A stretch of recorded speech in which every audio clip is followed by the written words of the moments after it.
come adopt your friend. There's so many animals, wonderful animals out there that need a new family, who need a second chance, and they're ready to become your best friend, and they're going to shower you with so much love and companionship and adventures.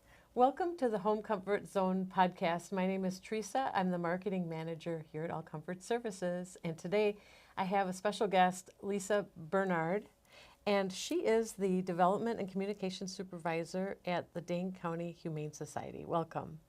Hello.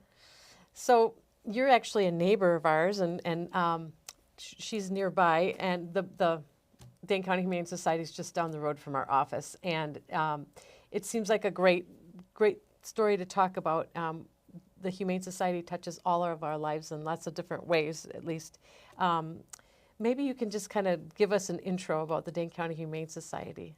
Yes, so Dane County Humane Society has been around for over 100 years. We were started by Ida Kittleson, who happened to be married to the mayor of Madison at that time.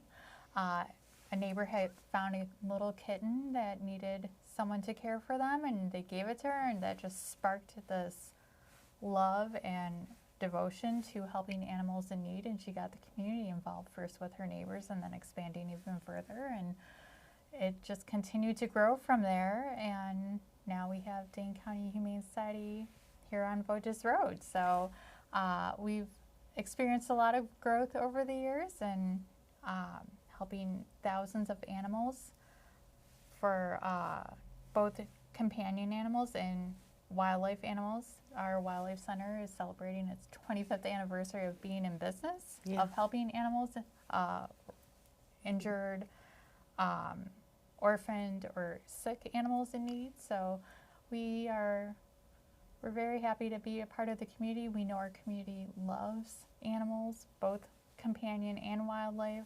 So it's amazing to be a part of this community and growing with them and helping animals together. Yeah, and you know, sometimes things happen, and you find an animal that's injured. Quick question that came to my mind is, if you have an injured animal and it's on the weekend, what should you do? So our wildlife center works 7 days a week. They're open 7 days a week. They have people there. You would call if you suspect that you have an injured, sick, or orphaned animal. You would call ahead. Leave a voicemail, because unfortunately we do not have a full-time receptionist for them. So they'll listen to the voicemail and get back to you. It might take a couple hours, and they'll ask you to possibly send them photos of the situation, explain the situation more. Photos can tell so much to them. So they'll ask you to text it to them, and they can just look at that photo and be like, oh, that animal looks like they're around this age, and they're doing this right now. They're okay. They're learning to fly. So you got to leave them and let them learn to fly. Mom and Dad will help them out. And then there are others that do need help, and they'll make an appointment for you to come in, and they'll walk you through how to safely catch the animal. Unfortunately, we don't have the staffing or volunteers who can go out to every single situation to try to trap the animal and catch them. So the best thing to do is call ahead. And, you know, rely on the Good Samaritan to bring the animal in if they're injured. Yes. And I think there's a lot of misunderstanding about animals that people think are orphaned, and actually mom's off doing something else, and oftentimes you can leave the animal right where it's at. Yeah, and we see that a lot with rabbits, eastern cottontails. Mom doesn't hang out with them all day.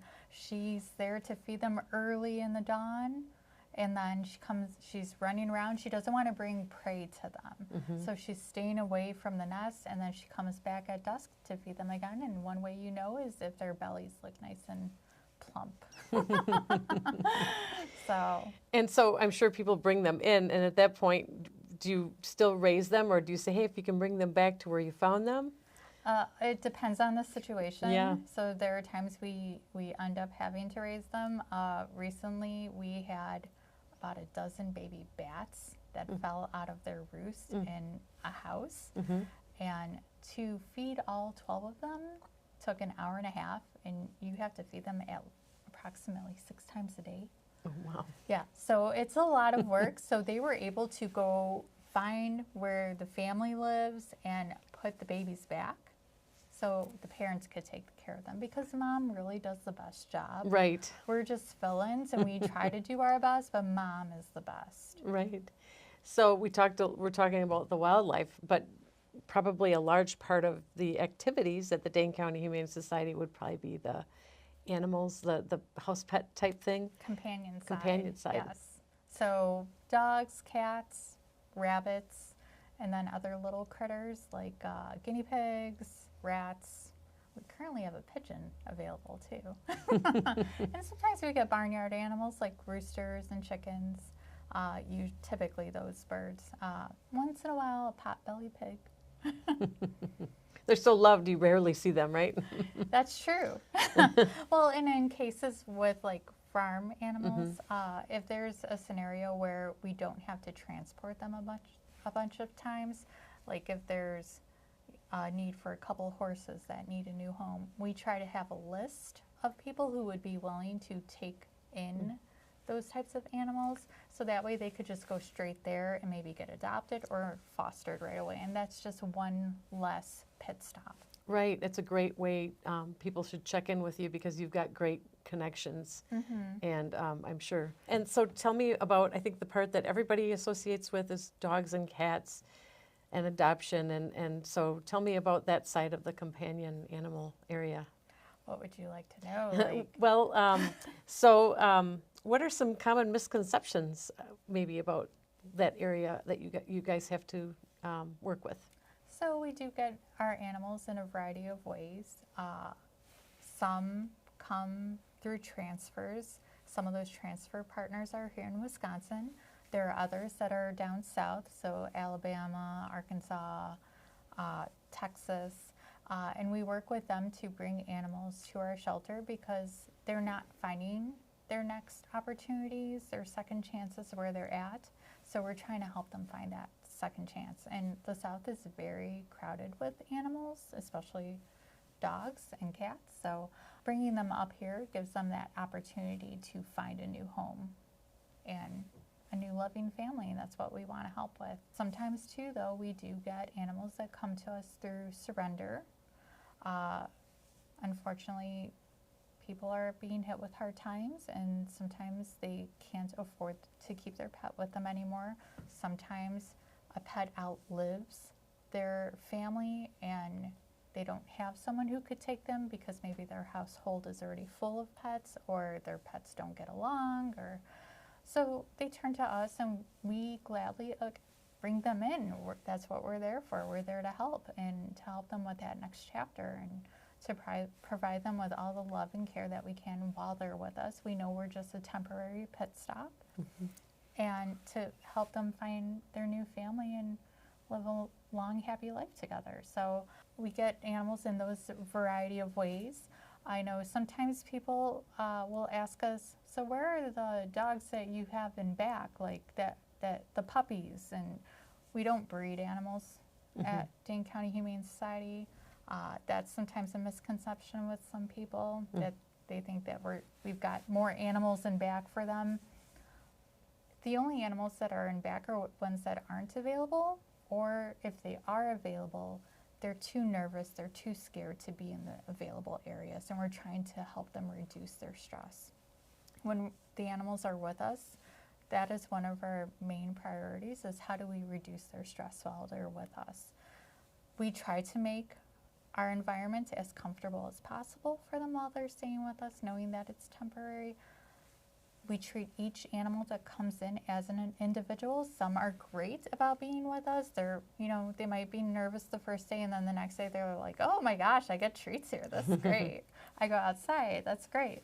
And then there are others that they won't come out of their shells. So we work on different options that we have to try to see if we can become friends and have them trust us, build that trust, so that way we can help them move on to that next step.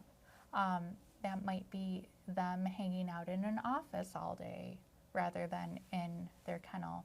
Some of our cats, if they're very nervous or shy, we'll put them in an office with their office mates, and sure, they might hide for a week or a few days, or there was one cat that hid for 3 weeks, and that's fine. You know, when they're ready, they'll come out and they'll engage, and now they're out on the floor playing with their office mates and running across their keyboard. So if you get a accidental email that doesn't say anything, that's probably why. Do you have any cats that are used on special company assignments, you know, for animal, you know, getting mice and stuff in warehouses? We do have a program for working cats that was recently launched. And it's up to the adopters to make sure that they're following the laws within their municipalities, because every municipality has a different rule about cats and if you can have a working cat or outdoor cat. So we just recently started that, because there are some cats that they don't want to be an indoor cat. They're not made for it, and they're not made for the shelter life, and we wanna be able to help them have that next chapter too, because they deserve it. Right. We want to help as many animals as we can, and some may not like it. They may not like us. Right. But we're still going to try, and putting them to work as a working cat seems to be their objective. So yeah, they get a new assignment, and exactly. they were misunderstood before, and that's what they're supposed to be doing. So it's great that you can find the right fit for all of them. So, you know, I guess I didn't realize that a lot of the population that you have is coming from down south, and you know, I was thinking it was from our community, but so you must have a lot of animals that you bring in and have to find forever homes with. So we do work with a variety of different shelters. We have a weekly transfer, but we also work with local ones, and it depends on their need. If they need help with transferring out an animal to a different shelter, to, you know, maybe they have a medical need that they can't meet, because we do have veterinarians on staff. Not every shelter or rescue has veterinarians on staff or at where they can get in more easily. Mm-hmm. So if we're working with a partner and they tell us that, hey, we have this animal that we can't meet their medical needs, what can you do? And if we can, we're like, yeah, send them our way. We will take care of them and give them the medical care that they need to make them healthy and available for adoption. One thing that we do see quite often is cats. Some of them need a lot of dental work. Right. But that dental issue causes so much pain for them, and they can't tell you that, you know. Instead, we hear from some people who will be like, my cat used to be friendly, and now they're really mean. And it turns out they have bad gingivitis or they need their teeth removed. And then once you start doing that, they just turn around and they're very friendly and affectionate, and they can't wait to move on to their next chapter. So we pay attention to a lot of that, and we help out in any way we can to help soothe their pain, because pain can be pretty stifling. So helping them improve, and then getting them ready for adoption when they're ready, and finding them new homes. That's what we do.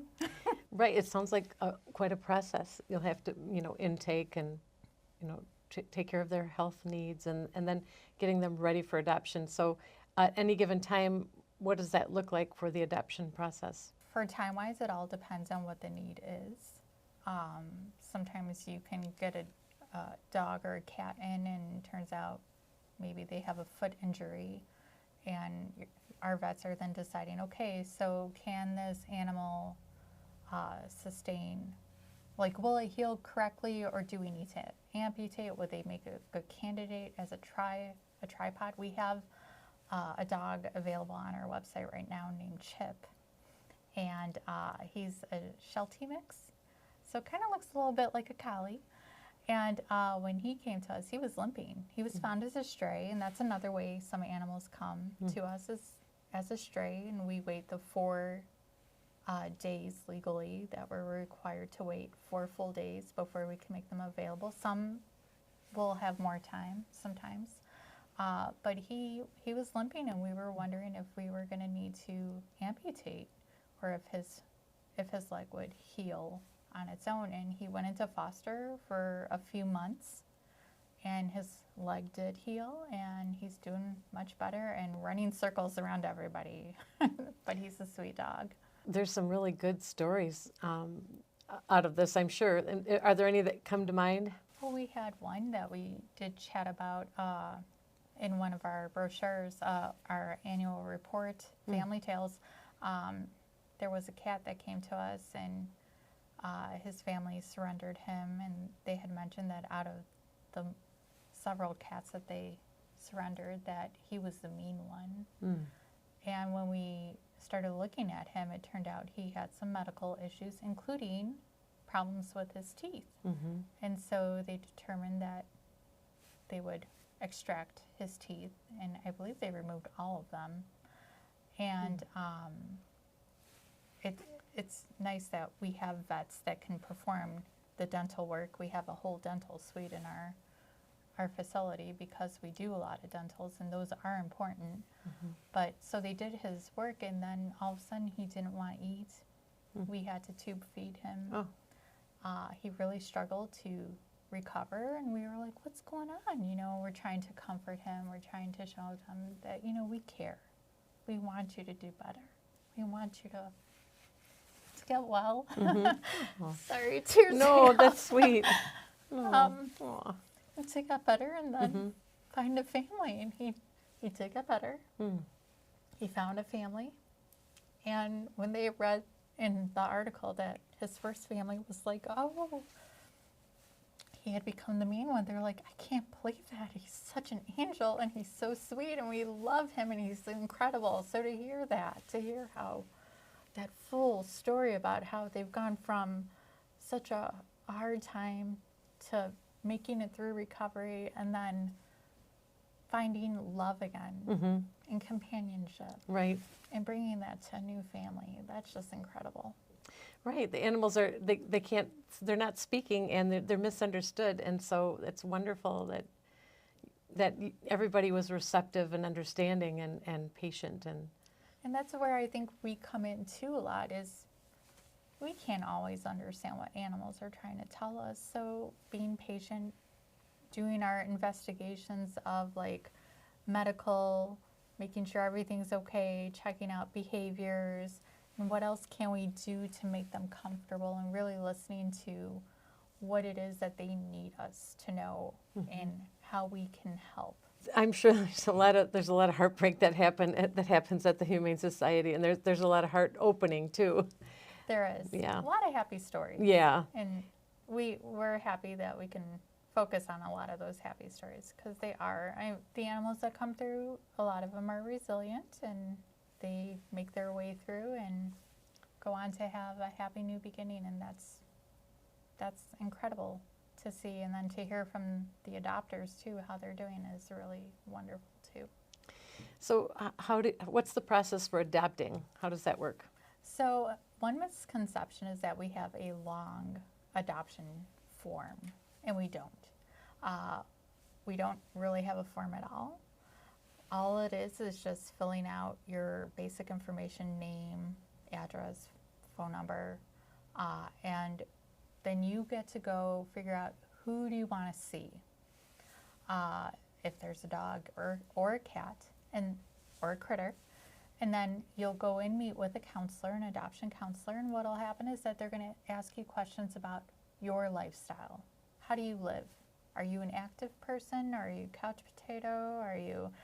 There is no wrong answer. It's your life. How do you want to live it? And what are you looking for in your best friend?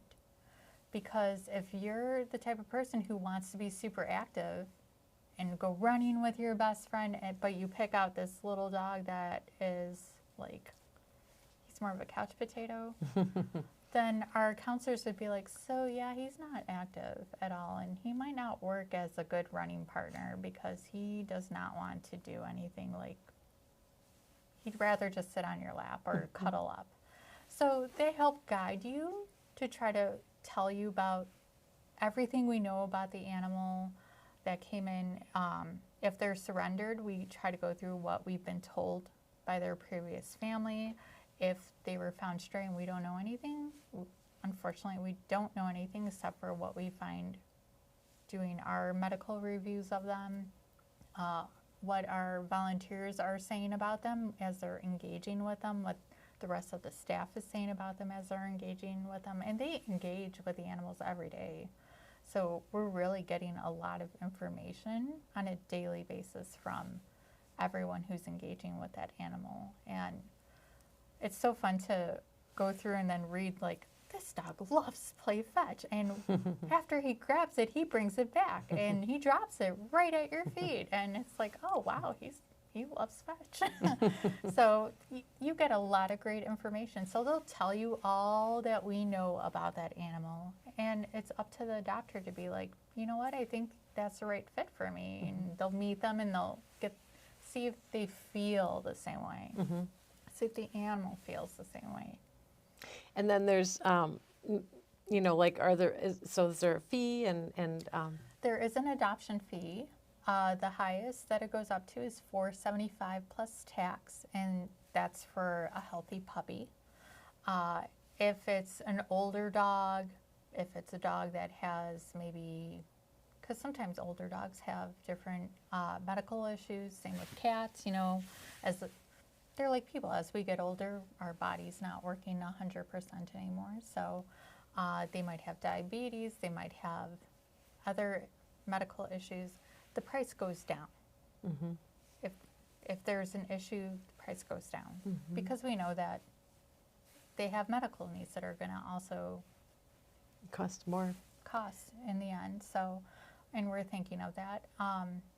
When an animal makes it into our Lonely Hearts Club, their fee is even further reduced. And to make it into our Lonely Hearts Club, they're with us for either 30 days or more, or they have a severe medical issue.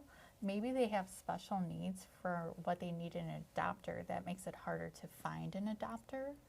So they'll have a reduced fee, and sometimes their fee gets waived because someone will donate to try to cover it, because they've been seeing that animal on our website for a while, which is really, really sweet of community members. So the fees range from a lower amount. I think we have some that are as low as $10, and then it goes up to $475 plus tax. So then there's a fee, and then you can pick up your animal, and then that's it. After that, do you follow up, or do they follow up? They will reach out and they'll ask if, you know, how are things going, and then whether or not they want to reply. I should also mention that adoption fee for dogs and cats and rabbits, like, you're getting all of the vaccinations covered up to that age range, because obviously for puppies and kittens, there's only so many vaccines they're going to get before they're adopted, and you got to keep going until they're done. Right.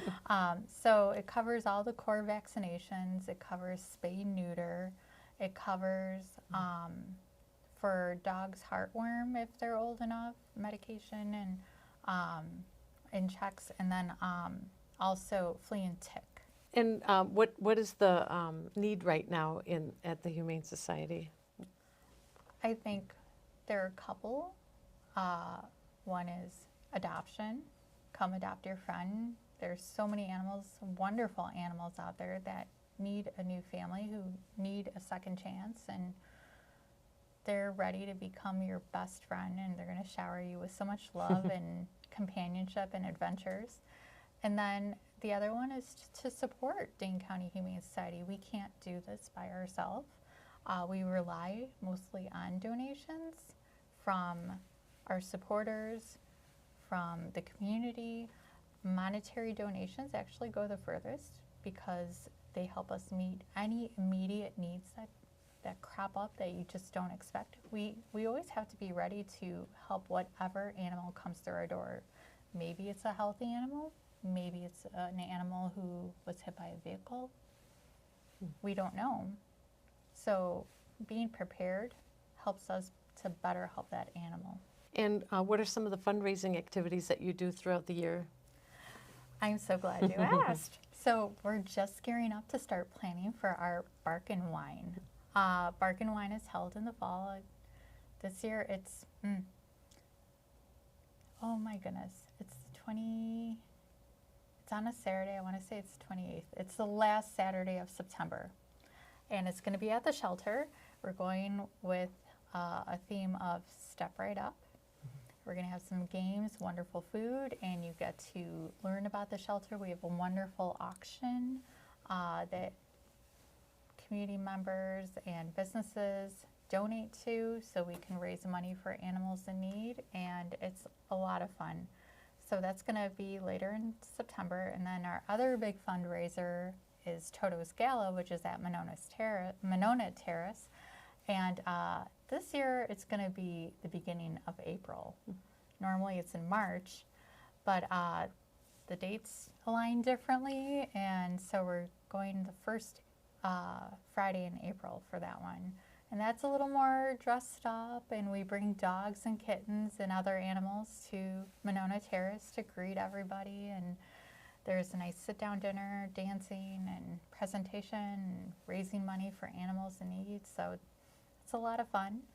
And then we also have different independent fundraisers that are held throughout the year by local businesses, local groups, to benefit Dane County Humane Society, which we always appreciate everyone's help and support. So if you can't hold one, you should participate in one. Okay, so anybody can take advantage of that. Yes, yes. And it's all on our website if you want to host your own, or if you want to just go participate in one. We have a variety of different events that are listed on our website that you can participate into.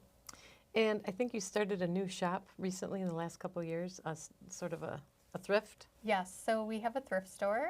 That one, so we started on the west side, and then 2 years ago now, it will be 2 years, we opened on the east side as well. So we have two different thrift stores. They sell more than just pet supplies.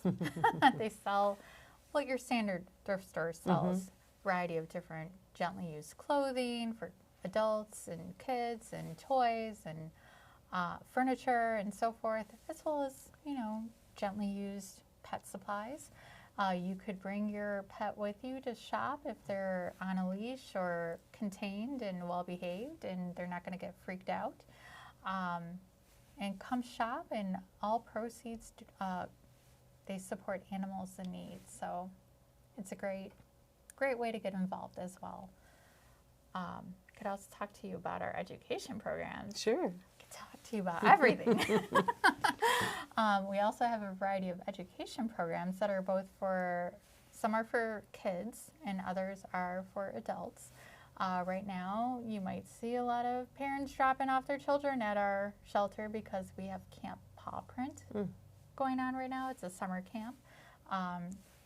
Every week, it's a different group of kids who are coming for 5 days, and they get to learn about that week's theme of animals, and they're bringing in a whole bunch of different presenters and different types of animals, and kids are learning so much. And then our Wildlife Center last year started Camp Wildside. So Camp Pawprint is for ages 7 to 11, and then Camp Wildside is 11 to 15. So for Camp Wildside, that one's more based on nature, learning about wildlife, and part of what they get to do is prep some of the food for some of the patients, which is a lot of fun. So nice little different camps for the summer. And then we also have adult camp. We were asked, we were told that why should all the kids have all the fun? We need something for adults too. And we're like, okay, we hear you. So we created an adult camp where it's just a few hours on a Friday night, once a month, and different themes. So like they've done painting wooden birdhouses. They made sun catchers most recently. So different themes to have fun with, and then also meet our classroom animals and learn about our shelter as well. And then we also have a Paws and Pages reading program. So kids or adults, if the kid is under a certain age, they do need a adult present, but they can sign up, go through orientation, learn what the rules are, and then they just come in. They sign up for a shift if they want to come twice a week. If it's open, that's fine. And they sign up for their shift and go read to animals. There's no. That's a great idea. It is a great idea, and there's no touching involved with the animals because what we're trying to show them is like we can coexist and relax, and you don't need to be afraid. We're just here and we're reading softly to you. So, so helping build that relationship of trust. Yeah, and confidence in the kids. Exactly. I mean, everyone when they're young needs to work on their reading skills. Right. So yeah. And then we have a bunch of other programs too, like we do birthday parties at Dane County Humane Society. You could book your child's birthday party or your adult birthday party. We've opened that up to adults too.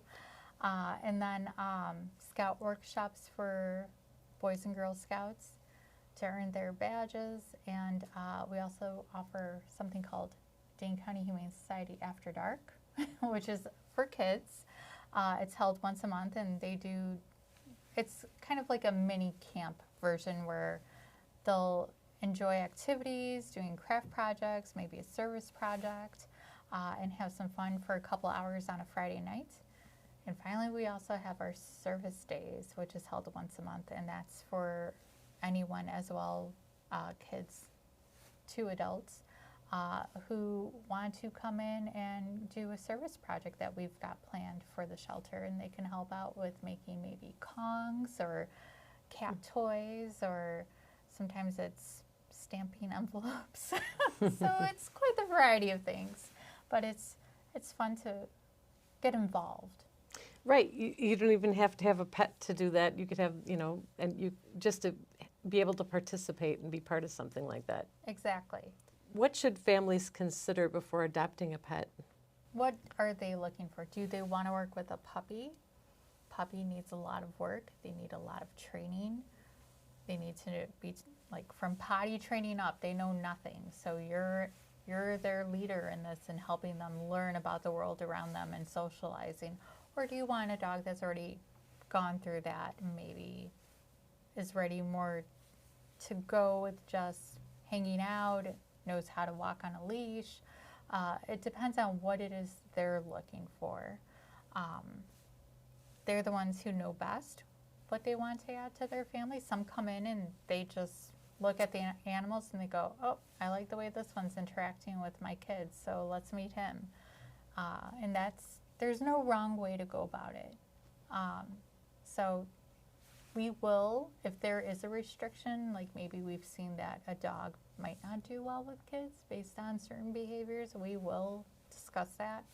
It will be noted in their profile, because there are some that would prefer just the quieter adult life, and that's fine.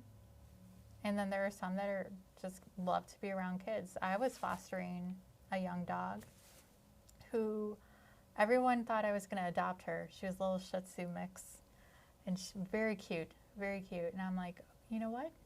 She doesn't want me to adopt her. She wants a family with children. Because every time we went for a walk, anytime she saw a child, she went nuts. She just wanted to run to them and give them kisses. Anytime she just heard the kids, she didn't even have to see them. She just wanted to run and see where they were and interact with them. And I was like, you want a family with children. Okay. And she found one, and she's doing great with them. So she's in heaven, loving it. But what they do without you recognizing it, I mean, you have to pay, you're paying attention to the animals and you're recognizing their signals. That's great. So, and that's part of why playing matchmaker the way we do it works. Listening to the conversations with people and what it is they're trying to find in their pet. The goal is to make sure it does work, because you want both sides to be happy. You want them to be happy and the animal to thrive. So, and they have to do that together. Right. What volunteer opportunities are available? We have a lot of volunteer opportunities at our thrift stores. which is a fun place to work. You could be a pricer, you could help sort through items, you can work the cash register. They do have opportunities for younger people. Some of them do require a parent to be there if it's a certain age, but I think it's 16 and older they can volunteer on their own there. And then we also have different opportunities at the shelter. In order to volunteer with dogs, though, you have to be 18 or older. Cats, you have to be 16 or older. Critters, you can be younger to work with like the guinea pigs and so forth, but you also have to have a parent with you or an adult guardian. And then we also have like our classroom volunteers who take care of our classroom guinea pigs, rats, and 2 corn snakes. One of our corn snakes is 21 years old. He turned 21 earlier this year. He's been around so long and everybody adores him. So, but we also have other opportunities that don't work a lot with the animals. Like you could work in administration as a volunteer. You could work in front of house. They've got lots of paperwork going on.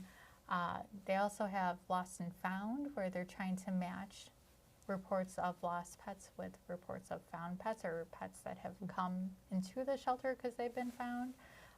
If you want to work more with animals too, we've got our animal medical services, which is our veterinary area, and you get trained on everything. And so you'll be trained on like how to help recover an animal after surgery and help wake them up from surgery and so forth, and caring for them. And then we have opportunities for volunteering in our wildlife center. It's their busiest time of year right now because it's baby season. So they need a lot of volunteers this time of year. They tend to start bringing in volunteers slowly earlier in the spring, late winter. So just to get everybody trained up and ready to go. But we have over 1,000 volunteers, which is incredible. They are very dedicated because most of the positions require a 2-hour per week commitment because you get so much training to handle the animals or to work with them and their specific needs. So it's a big commitment, but people love it, and so many will even stay beyond their 2-hour shift. And you'll be like, didn't I see you like 5 hours ago? And they're like, shh.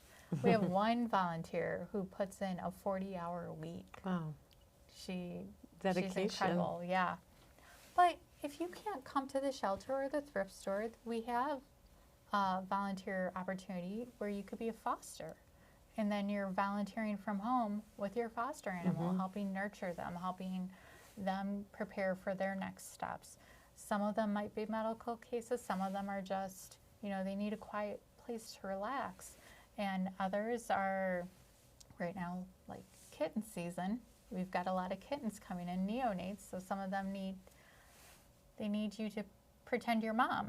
Wow. So, but our foster program is really great. They listen to their fosters and what it is that they feel they can handle, and they provide them with lots of support and check in with them a lot to make sure that they feel like they've got everything under control, and if they need help, we're here. We've had some really heartwarming stories here during this interview, and it really shows the real emotion when you get heart connected with these animals. It does.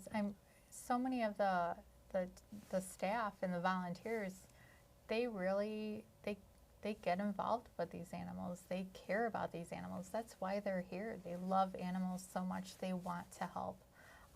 So when you tell them that so-and-so got adopted, and for instance, there's this one cat volunteer. She works with a lot of cats, and she just adores them. And she works with them on helping make them more comfortable. We have a program called Cat Positive, where we use clicker training to try to help make them come out of their shell a little more and to help build confidence. And maybe they like the treats maybe they want a certain toy, and so that's what we're rewarding them with, and we're trying to help them come out of their shell, or trying to utilize that extra energy they have for something positive, so that we were helping them harness it.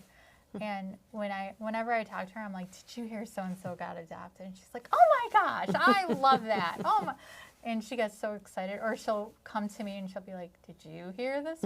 This cat got adopted. They've been here so long, and I've been working with them for so long, and I'm so happy. And it's so wonderful to hear volunteers and staff talking about how their excitement, they're so excited for the animals to come through, to see that change, to see them develop more and open up and then get adopted.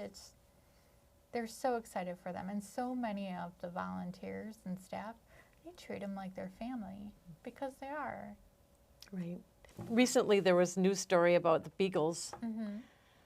The Beagles being rescued or being taken from where they were. Yes. Tell us a little bit more about The Ridgeland Farm Beagles, yes. In May, it was the very last day of April that they made the announcement that Ridgeland Farms was going to transfer ownership of 1,500 Beagles to 2 groups. And we were part of a group that would take 500 Beagles. And we set up at Dane County Humane Society in our barn a staging area for 500 Beagles, which is a lot of dogs. And what was going to happen is that they would come from Ridgeland, be transferred by staff and volunteers from Ridgeland, and then brought into the barn. And then we had, for that round, 4 veterinarians that would give them medical exams, necessary vaccinations, the core vaccinations, and then if they needed any other medical needs, and then microchip them, and then they would get placed to go to their next destination, a different shelter, or stay with DCHS. And so each day for 4 days, we had several rounds of Beagles coming through, and our team was very efficient in helping all those Beagles move on to their next destination or stay at DCHS. It was incredible to see some of them come out of their crates onto the grass behind our barn and just have them feel it for the first time.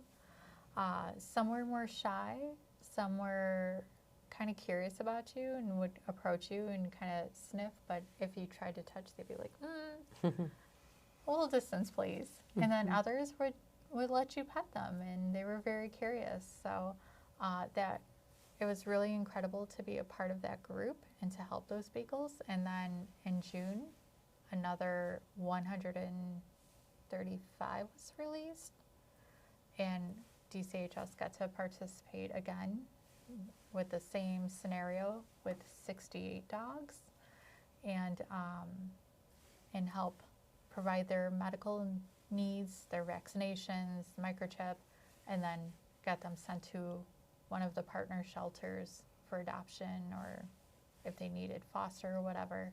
And then in total, we adopted out almost 60 Beagles from DCHS.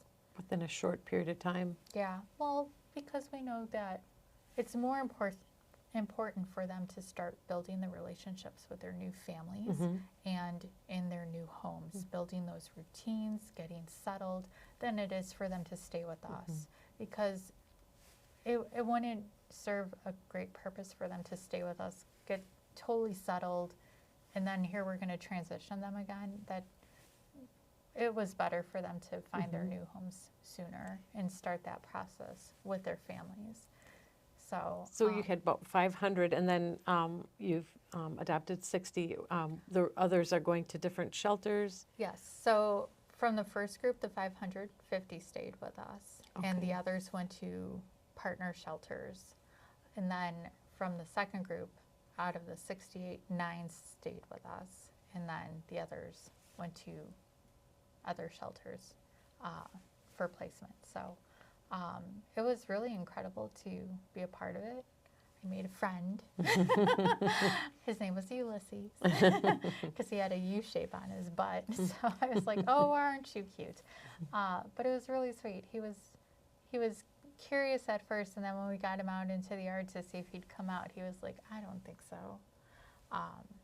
But with a lot of patience and encouragement and talking to him and being like, you can do it. You can do it. Who's such a brave boy? Who's so brave? And he's wagging his tail all excited, and then he stuck his nose out. I'm like, oh, can I kiss you? And I kissed his nose, and he was like, And shortly after, he made his way out into the grass, and he enjoyed it. So all of those animals are probably adopted by now. All the news media giving this attention, people could hear about it. hopefully they're getting adopted quickly and soon. Some of them on social media were saying that they were going to prepare them. We haven't really paid attention, I guess, or really followed that every single one has made it into a home yet, or if some are still waiting. I think some might be at other organizations, but they all have their lists. So I know we had over 7,000 people express interest in wanting to adopt. Wow. So much more than the animals that we had, which is incredible. Right. To want to open your home and help these dogs, and show them love and fill their lives with so much playtime and adventure and love. And Well, Lisa, thank you so much for coming today to tell us more about the Dane County Humane Society. thank you for having me.